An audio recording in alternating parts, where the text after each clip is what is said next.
Bonjour à tous et bienvenue dans l'épisode 4 des aventures de Saturday Man. L'épisode qui raconte mes aventures avec Bernard Minet, l'épisode pour lequel il va m'attaquer en diffamation. Donc j'en étais à ce fameux concert de Bernard Minet qui a eu lieu à Tubize. Avant de vous montrer des images, je vais un petit peu vous reparler de la prise de contact. J'ai essayé plusieurs fois de demander à Monsieur Minet s'il voulait chanter Saturday Man et j'ai pas vraiment eu de réponse et je trouvais ça quelque part normal parce que voilà, c'est un professionnel, il n'y avait aucune raison pour laquelle il accepterait à part d'être complètement fou. Mais si vous regardez un petit peu sa carrière, il a été plein de trucs super méga, d'ailleurs ils vend un bouquin.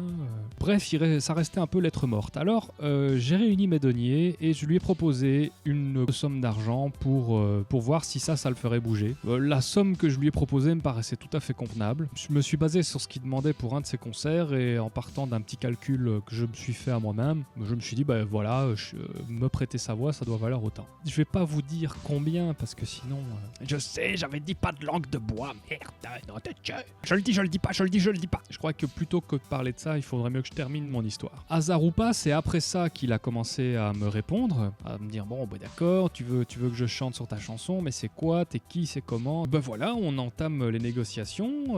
On va ensuite à Tubize, qui est une ville belge, un petit peu en dessous de Bruxelles. Physiquement, au niveau de la carte. On découvre Bernard Minet en concert, on est avec Quentin, Quen. D'ailleurs, je l'ai pas dit, mais Quen, il va devenir Force Joke.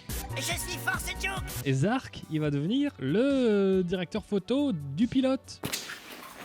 Mais j'ai oublié de le dire tout à l'heure. Nous voilà au concert de Bernard Minet, qui fout le feu. Comme un arc-en-ciel courageux. Après quoi, nous avons été chercher notre petit autographe. Un truc hyper collector. Attendez, je vais vous montrer. Regardez-moi ça. Je le range tout de suite. Et donc voilà, Minet accepte. Du coup, je me dis, c'est super, ça va faire une putain de promo pour mon album Programme de divertissement. C'est le moment, il y a un revival des années 80. En plus, je pensais qu'il fallait se grouiller, mais en fait, ce revival, il ne fait que... Dans l'emballement, me dit, on va faire un clip à 2 francs 6 sous qui servira de vidéo sur YouTube. Plic-ploc, les doigts dans le nez, on va balancer ça, on va faire un petit buzz, ça va être sympa et ça fera de la promo pour mon album et il va se passer enfin quelque chose dans ma vie. Je vais voir mon pote Romain, je lui dis, ouais, ça serait bien qu'on fabrique un casque un peu super-héros, nanana.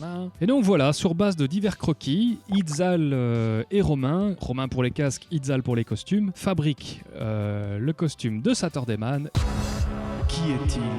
Personne ne le sait, même parfois lui non plus. Saturday Man, un œil sur tes amis, l'autre sur le lointain et ton passé revient. Ces années au service du grand Fuse et de toute son armée de fuseurs. Ton cerveau se mélange, ton estomac fait la vidange. Saturday Man, reviens!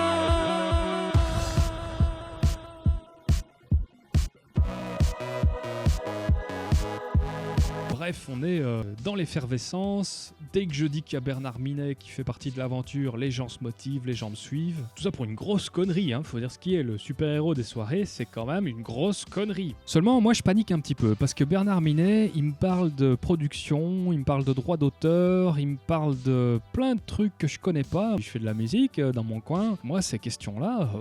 pas mon truc quoi. Et donc il me fait peur, donc je décide d'aller voir ici la SABAM, qui est l'organisme qui s'occupe de la protection des œuvres. Donc j'en profite pour déposer Saturday Man et il me recommande toute une série d'avocats que je peux contacter de leur part, des avocats spécialistes du droit d'auteur. Je rencontre un super sympa qui très généreusement et gratuitement me refile un contrat type, un contrat d'interprète type.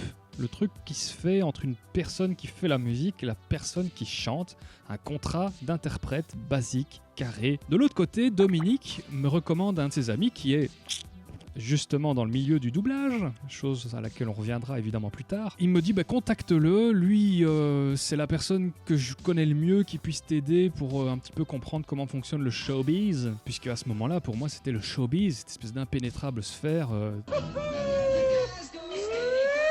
Je téléphone à l'ami que me recommande Dominique et cet ami lui me dit en gros qu'il sait pas trop m'aider parce que la musique c'est pas son fort, lui c'est plutôt le doublage, mais il connaît quelqu'un qui s'occupe de gérer les droits.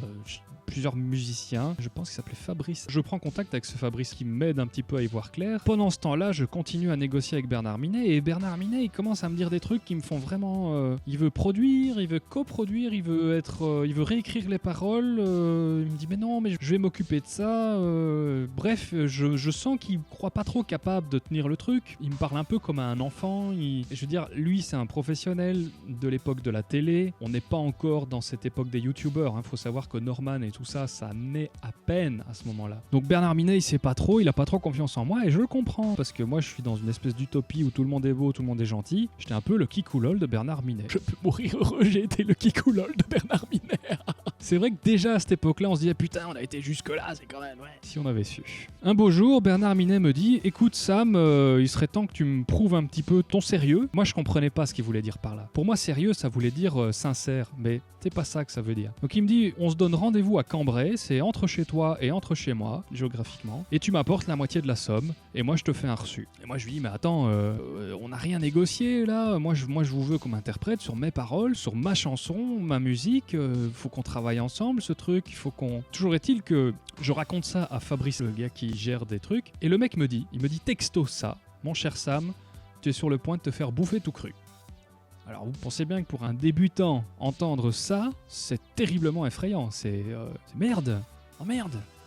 Tout mon rêve s'effondre parce que c'est toute ma vie là que je me dis ça y est, enfin je vais faire un truc qui marche, enfin j'ai un bon projet, enfin je sais où je vais, lalalala. Et là tout s'effondre parce que merde, Bernard Minet, pas comme je l'espérais. Moi je réponds à Bernard Minet, je lui dis écoutez, je crois que je le tutoyais, on se tutoyait, je tutoyais Bernard Minet, trop classe. Je lui ressors le contrat type que j'avais reçu de l'avocat, je lui dis non, moi je veux un contrat d'interprète, voilà, je veux ça. Et à partir de ce moment-là, Bernard Minet ne me répondra plus jamais, jamais, jamais. Jamais. Je ne l'aurai plus au téléphone, il ne répondra pas à mes mails, on ne se parlera pas quand on se croisera dans les salons, même si je pense pas qu'il me reconnaisse vraiment. Maintenant, l'histoire avec Bernard Minet s'arrête là. Et moi, je suis là avec mes costumes où j'ai investi, on a fait les casques et tout, on est motivé et il n'y a plus le chanteur. Moi, je me dis, tout le monde va me laisser tomber. Je me tourne vers ma nana, mon incroyable super nana, Émilie, qui jouera Princesse plus tard dans Saturday Man. Et je lui dis qu'est-ce qu'on fait ? Et là, franchement, je vais vous dire les gars, ce qu'elle m'a répondu, ça mérite un épisode entier. Rendez-vous au 5e épisode.